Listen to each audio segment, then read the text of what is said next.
नमस्कार, state line में आप सभी का स्वागत है। मैं श्वेता सप्रू, रिफ्यूजी कश्मीरी पंडित। शिवरात्रि कश्मीरी पंडित का काफ़ी बहुत बड़ा त्यौहार होता है जिसे कश्मीरी पंडित बड़े हर्षोल्लास के साथ मनाते हैं। तो इसी चीज़ की जानकारी के लिए आज हम आए हैं पंडित ओमकार नाथ शास्त्री जी के पास। तो सबसे पहले मैं कहना चाहूँगी, स्वागत है सर आपका। नमस्कार। नमस्कार सर। सबसे पहला सवाल जो अब मैं आपसे पूछना चाहूँगी वो ये है कि शिवरात्रि आखिर है कब? शिवरात्रि जो होती है ये फाल्गुन कृष्ण पक्ष त्रयोदशी को होती है। त्रयोदशी और चतुर्दशी यानी कि कहते हैं जब भगवान शंकर ने लिंग रूप धारण किया है तो वो त्रयोदशी और चतुर्दशी की रात्रि को हुआ है। तो इसलिए शिवरात्रि त्रयोदशी और चतुर्दशी की रात को होती है। और जो आजकल ये अफवाह फैलाई जाती है, गलत कंसेप्शन दिया जाता है लोगों को कि द्वादशी और त्रयोदशी है, लेकिन वो चीज़ गलत है। जहाँ जब हम शास्त्र का अध्ययन करेंगे तो वहाँ पर लिखा है कि भगवान शंकर त्रयोदशी और चतुर्दशी रात का प्रादुर्भाव हुआ है और इसलिए शिवरात्रि का व्रत त्रयोदशी और चतुर्दशी रात को ही होता है, द्वादशी और द्वादशी को नहीं होता है। और ये नहीं कि जैसे शास्त्र में लिखा भी है, मैं आपको एक श्लोक बताऊंगा। ये लिखा है निर्णय सिंधु में, त्रयोदशास्तगे सूर्ये चतुर्षेव नाडिषु भूत विद्या तो या तत्र शिवरात्रि व्रतम चरेत। आदित्यास्त समये काले अस्ति चेदा चतुर्दशी तत्रात्रि शिवरात्रि स्यात् सा भवेत् उत्तमोत्तमा। दवन कहते हैं आदित्यास्त समये, सूर्य अस्त के समय, त्रयोदशी के सूर्य अस्त के समय, अस्ति चेत चतुर्दशी, अगर चतुर्दशी तिथि हो, तथ रात्रि शिवरात्रि स्यात्, वो रात्रि शिवरात्रि होती है। सा भवेत उत्तमोत्तमा, वो शिवरात्रि ज़्यादा अच्छी उत्तम मानी जाती है जिस दिन त्रयोदशी के सूर्य अस्त के बाद चतुर्दशी का प्रादुर्भाव हुआ होगा। और इस वर्ष वही है। इस वक्त त्रयोदशी 4:28 तक है और सूर्यास्त के समय चतुर्दशी है। तो ये सबसे उत्तम त्यौहार, उत्तम शिवरात्रि मानी जाती है। ये हर साल ये बदलता क्यों रहता है? किसी का एक मत होता है, किसी का दूसरा मत होता है। क्या ऐसा नहीं है कि हमें एक साल पहले या फिर 6 महीने पता चल जाए कि एक्यूरेट असली शिवरात्रि किस दिन है?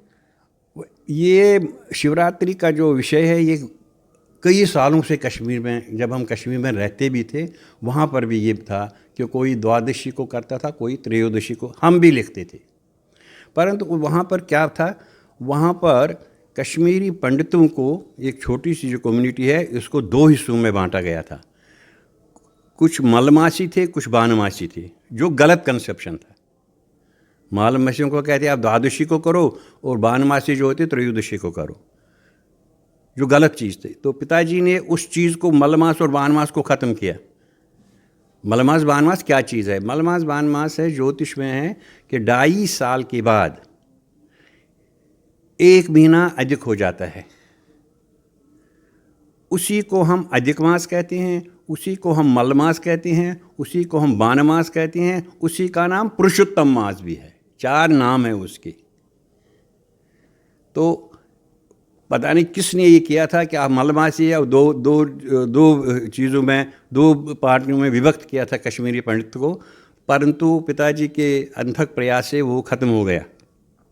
परंतु कुछ ऐसे तत्व भी, सामाजिक तत्व ऐसे भी हैं जिन्होंने ये द्वादशी त्रयोदशी को फिर जिंदा रखा है और वो साल भर सोए रहते हैं। जब शिवरात्रि आती है तो उसी दिन वो जागृत हो जाते हैं और जनता को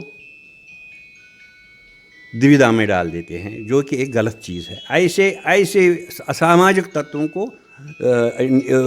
को की तरफ से बहुत सावधान रहने की ज़रूरत है, क्योंकि एक छोटी सी कम्युनिटी है, इसको 2 हिस्सों में बांटना ये गलत चीज़ है। शास्त्र में देवादेव का वर्णन किया है, तो आप बताएंगे ये देवादेव होता क्या है? हाँ, ये बात है। देवादेव या प्राइवेट होता है, 2 चीज़ होती है, लेकिन ये सिर्फ हमारे कैलेंडर में ही है, हमारी पंचांग में ही है। लेकिन इसको शिवरात्रि के साथ संबंध कोई नहीं है। देवादेव जो है, जो जब हमारे श्राद्ध होते हैं, दे का मतलब है दिन तक, वहाँ पर पंचांग में लिखा होता है दे, और दूसरा लफ्ज़ होता है प्रे। दे मने दिन तक, प्रे मने रात तक। दे मने दिन तक, प्रे मने रात तक। जैसे आज भी दे है, कल भी दे है, तो जिसका श्राद्ध कल होगा वो आज ही आएगा। प्रे के दिन जिसका श्राद्ध होगा वो अपने ही दिन आता है। लेकिन शिवरात्रि के साथ उसका कोई संबंध नहीं है। जब हम पितरों को पानी वगैरह देते हैं तो उस वक्त हमें तिथि देखने की ज़रूरत होती है कि कौन सी तिथि आएगी। वहाँ पर हमें देवा परिवर्त देखना पड़ता है। आप शिवरात्रि कैसे मनाते हैं? शिवरात्रि जब हम देखेंगे कि हम कैसे मनाते थे कश्मीर में पहले, ये यानी कि सब कश्मीरी पंडितों का सबसे बड़ा त्यौहार यही था, और ये कम से कम 24 दिन चलता है। फागुन कृष्ण पक्ष प्रतिपदा से फागुन शुक्ल पक्ष अष्टमी तक। तो प्रतिपदा से ही हमारी माताएं बहनें सब मकान की सफाई में लगते थे, लिपाई करते थे, सब कुछ करते थे अष्टमी तक। सब उनके कपड़े धोना वगैरह सब कुछ। उसके बाद एक बहुत अच्छी चीज़ वहाँ पर थी, जो हमारा, जिसमें हम ये बर्तन, जो हमारे वटुक है, वटुक जो जिसमें हम अखरोट रखते हैं, वह ये चीज़ जो था ये कुम्हार लाता था। ये कुम्हार हमारे घर में लाता था, हम उसकी आरती निकालते थे उस कुम्हार की, जब वो हमारे घर में प्रवेश करता था। और होता था वो हिंदू नहीं होता था, वो मुसलमान होता था। उसकी आरती निकालते थे, फिर हम उस वटुक को हम अपने घर में रखते थे, उसको पैसे वगैरह देते थे। तो जिस तरह हम शिवरात्रि वहाँ मनाते थे, तो माइक विस्थापन के पश्चात इसमें बहुत बदलाव आया है, बहुत बदलाव आया है। और उस वहाँ पर कश्मीरी पंडित जब हम शिवरात्रि मनाते थे, जहाँ भी कोई बच्चा था, यानी कि हर एक की ये ड्यूटी होती थी कि शिवरात्रि को पर घर ज़रूर पहुँचना है।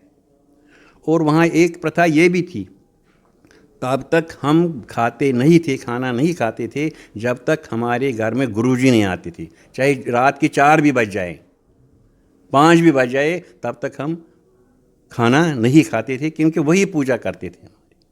तो लेकिन विस्थापन के बाद ये सब उलट पुलट हो गया। हमने कुछ यहाँ का भी ले लिया, अपना छोड़ दिया, तो जो गलत चीज़ है। हाँ, वो आजकल लोग ना टेप लगा देते हैं पूजा के साथ और पूजा करते हैं। हाँ, ये बात भी है, क्योंकि एक ऐसा टाइम भी था जब हम पंचांग बनाते थे, ये उर्दू में बनता था। तो फिर हमने इसमें जिस वक्त हमने हिंदी पंचांग बनाया, तो लोगों ने उसको एक्सेप्ट नहीं किया। तो फिर पिताजी ने उर्दू के साथ ही हिंदी पंचांग को जोड़ा। तो उससे क्या हुआ, जो हमारी माताएं थी, जब घर में पंचांग आता था तो उन्होंने हिंदी पंचांग को अपनाया। तो इस वक्त ये पोजीशन है कि उर्दू पंचांग बिल्कुल कम छपता है, हिंदी पंचांग ज़्यादा छपता है। अब क्योंकि पंचांग अब सिर्फ पंचांग कैलेंडर नहीं है, ये कश्मीरी पंडित की एक रीढ़ की हड्डी बनी हुई है, क्योंकि इसके बगैर ये कुछ नहीं कर सकता है। उसको कोई भी साथ हो, कोई भी मुहूर्त हो, कुछ भी देखना हो, यानी कि इसमें शिवरात्रि पूजा भी है, इसमें जन्मदिन पूजा भी है, इसमें अंतिम संस्कार भी है। जो सबसे ज़रूरी चीज़ है मैंने वो भी इसमें रखा है। तो ये एक धार्मिक पुस्तक बनी हुई है। अब ये है कि हम कश्मीरी पंडितों को इस वक्त दुविधा में डाला है। मैंने एक बार ये भी लिखा था, मैंने उनको पहले श्रद्धा होनी चाहिए। मैंने उस पर लिखा था कि जिसको विजयेश्वर पंचांग पर श्रद्धा है, विश्वास है, उसको चाहे उसमें जो कुछ भी, अगर उसको श्रद्धा है तो वो उसके मन में ये कभी नहीं होना चाहिए कि शिवरात्रि द्वादशी को करेंगे या त्रयोदशी करेंगे, चतुर्दशी को करेंगे। अगर उसको विश्वास है जो पंचांग में लिखा है वो सही है। तो इसलिए आजकल का जो यहाँ पर पूजा वगैरह होती है, तो ये इसके कारण भी हम ही हैं, क्योंकि हर एक जो गुरुजी होते थे कश्मीर में, यहाँ तो कोई कीर्तन बनते नहीं थे। तो अब फिर पिताजी ने क्या किया, उन्होंने कैसेट बनाए, क्योंकि ज़्यादा डिपेंड ना रहे दूसरे पर, ताकि हर एक आदमी ये सीखे। यानी कि हमारे पास जो भी आपकी पूजा है, आपकी जन्मदिन पूजा है, आपका देवगौन है, आपकी मेखला है, आपकी शिवरात्रि पूजा है, कोई भी पूजा है, उसका हमने कैसेट बनाया हुआ है। क्योंकि अमेरिका में लोग रहते हैं, विदेशों में लोग कश्मीरी पंडित रहते हैं, तो वो उसी से काम करते हैं। बात तो सही है आपकी, कैसेट बनाए हुए, लेकिन कैसेट के साथ मन में श्रद्धा भाव भी तो होना चाहिए वो करने के लिए। श्रद्धा, उसकी जब तक श्रद्धा ना हो तब तक कुछ होगा नहीं। श्रद्धा ही सबसे सबसे बड़ी असली चीज़ है, तब ही आपकी सफलता होगी। जब आपको श्रद्धा है तो सब कुछ, अगर आप फिर गलत ही पढ़ेंगे वो उसका फल मिलेगा, लेकिन श्रद्धा होनी चाहिए। शिवरात्रि के अगले दिन हिरथ खर्च मिलता है। जब आप छोटे थे तो पिताजी से कितना हिरथ खर्च मिलता था आपको? हमारे बचपन में पहले तो हमें शिवरात्रि पर ही कपड़े मिलते थे, फेरन मिलता था, और सब बच्चों को एक ही रंग का होता था। तो दूसरे दिन जब सलाम होती थी तो कभी वो उसको कहते हैं हम 1 पौंड, वो मिलता था बाई चांस। और ये भी हमें आशा रहती थी कि अब कोई आएगा, मामा आएगा, वो भी कोई 1 पौंड देगा या 2 पैसे देगा।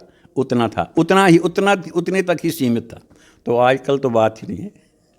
आधे कश्मीरी पंडित वागुर बरते हैं, ये वागुर की क्या बात है, ये आप हमें बताइए। हाँ, ये है, मैंने कहा ना कि अलग अलग, यानी वास्तव में अगर देखा जाए कश्मीरी पंडित सब एक ही है, सारस्वत ब्राह्मण है।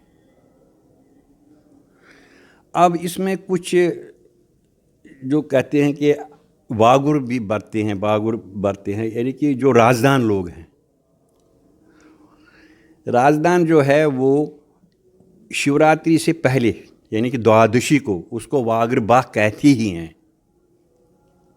उसको शिवरात्रि नहीं कहते हैं, उसको वागर बाह ही कहते हैं। जिस दिन द्वादशी, वो उस दिन कलश बनाते, यानी कि जब हम कोई भी पूजा करते हैं हम कलश की स्थापना करते हैं। उनको कलश की स्थापना द्वादशी को ही करनी पड़ती है। अच्छा, और दूसरी बात है, जो वो वागुर बरते हैं वो अमावस्या तक मांस का प्रयोग नहीं करते थे, और मांस खाकर जो कोई भी हो उनके घर में नहीं जाता था। लेकिन एक बुरी चीज़ थी उनमें, वो अमावस्या को मांस का प्रयोग करते थे। तो लेकिन अब विस्थापन के पश्चात इसमें भी बहुत बदलाव आया है, वो ख़त्म ही हुआ है। ये यानी कि रीति के हिसाब से मनाते हैं, क्योंकि रीतियों की वजह से भी हम में कुछ अलग अलग चीज़ें बन गई हैं, वरना वास्तविकता में एक ही है। कश्मीरी ब्राह्मण एक सारस्वत ब्राह्मण। आपके हिसाब से आजकल धार्मिक ज़्यादा कौन है, यूथ कश्मीरी पंडित का या फिर वो पुराने ही लोग? मैं एक चीज़ बताऊंगा, मैं बाहर भी गया हूँ, विदेश में भी गया हूँ। जितना मैं वहाँ देखता हूँ, जितना मैंने वहाँ देखा, कश्मीरी पंडित खासकर यूथ, 80% जो वहाँ पर कश्मीरी पंडित है वो धार्मिक है, उनमें बहुत आस्था है। मैं शिकागो गया था एक यज्ञ में, तो वहाँ मेरे पास बच्चे आ गए 10-15 साल के, 10 साल के, 8 साल के, 15। उन्होंने कहा शास्त्री जी हमने प्रश्नों का एक बनाया है, एक वर्ग का, उसका आपने उत्तर देना है। तो उनके साथ मैंने टाइम रखा, तो जब मैंने उनके वो प्रश्न देखे तो मुझे उनके लिए तैयारी करनी पड़ी कि उन्होंने क्या क्या प्रश्न रखे थे। यहाँ पर उतना नहीं है। वजह उसमें ये भी है, वो बच्चों की गलती नहीं है, वो हमारी गलती है कि हमने उनको उसकी तरफ ज़्यादा तवज्जो नहीं दिया है। लेकिन तो भी फ़र्क है। मैं कहता हूँ कि जितना कश्मीर में था उससे ज़्यादा यहाँ पर है। पहली बात, आश्रम यहाँ बहुत खुल गए, वहाँ कोई आश्रम, लेकिन आश्रम सिर्फ आश्रम ही नहीं रहे, क्योंकि बच्चे जो हमारे हैं बाहर गए हैं। बाहर जो गए हैं उनको वहाँ पर ये आस्था जो है, उनकी आस्था बढ़ने लगी है, क्योंकि वहाँ का माहौल देखकर। तो मैं समझता हूँ कि जो हमने खोया है वो हमने फिर पाना है। कश्मीरी पंडित ने फिर पूरे भारत पर शासन करना है, आप ये याद रखिए। कोई टाइम आएगा कश्मीरी पंडित ने ही शासन किया पहले भी भारत पर और फिर आएगा। आप देखिए उस वक्त अखंड भारत होगा। आधे लोग कहते हैं कि शिवरात्रि के दिन लड़कियां फास्ट नहीं रखती है। नहीं, लड़कियां हाँ, हमारी ये फास्ट कोई भी रख सकता है, फास्ट रखने में कोई गलती नहीं, फास्ट कोई भी रख सकता है। लेकिन कश्मीर में एक प्रथा थी, हमें जो पूजा करता था वही फास्ट रखता था, बाकी कोई नहीं रखता था। लेकिन इसमें असली अगर देखा जाए फास्ट हर एक को रखना चाहिए। लेकिन हम देखते हैं कि जो हम फास्ट रखते हैं तो हम अगले दूसरे जो हमारी रूटीन होती है उससे हम ज़्यादा खाते हैं जिस दिन हमारा फास्ट होता है। फास्ट नाम का ही होता है, लेकिन फास्ट जो है, फास्ट अलग ही चीज़ है। पहली चीज़ तो अगर आप फास्ट रखेंगे, अगर आपकी श्रद्धा है तो फास्ट रखने की ज़रूरत भी नहीं है। हाँ, ये फास्ट रखना है दिखाने के मैंने फास्ट रखा है, वो बात नहीं है। मेन चीज़ है श्रद्धा। शिवरात्रि की पूजा में और पूजा से लेकर खाने तक कोई एक ऐसी चीज़ जो आपको बहुत ज़्यादा पसंद हो? क्या आप शिवरात्रि से पूजा सुबह जब स्टार्ट होती है तब से लेकर शाम के खाने तक कोई एक ऐसी चीज़ जो आपको बहुत ज़्यादा पसंद हो, कोई मूवमेंट या फिर कोई खाने की वैरायटी? मेन चीज़ है वहाँ पर जब हम भगवान शंकर का रुद्राभिषेक करते हैं, वो असली चीज़ है। भगवान को 4 चीज़ों से नहाना पड़ता है, भगवान शंकर को, घी, शहद, दही और दूध, ये 4 स्नान करने पड़ते हैं शिवलिंग के। तो उस पर अगर हम देखेंगे उस वक्त जो पूजा होती है, अगर वो श्रद्धा से की जाएगी तो क्योंकि इसको भगवान शंकर को आशुतोष भी कहती हैं, यानी कि अगर टूटे मन से इसके सामने बैठे आंसू पहला निकाले तो अवश्य जो हमारी मनोकामना होती है वो पूरी हो जाती है। इसीलिए इसको आशुतोष भी कहते हैं, क्योंकि एकदम ये प्रसन्न हो जाता है। तो ये थे हमारे साथ ओमकार नाथ पंडित जी। इन्होंने हमें बताया कि आखिर शिवरात्रि है कब। तो आगे आपकी मर्ज़ी है, आपने कल मनानी है कल मनाइए, परसों मनानी है परसों मनाइए। मुझे और पंडित जी को दीजिए इजाज़त।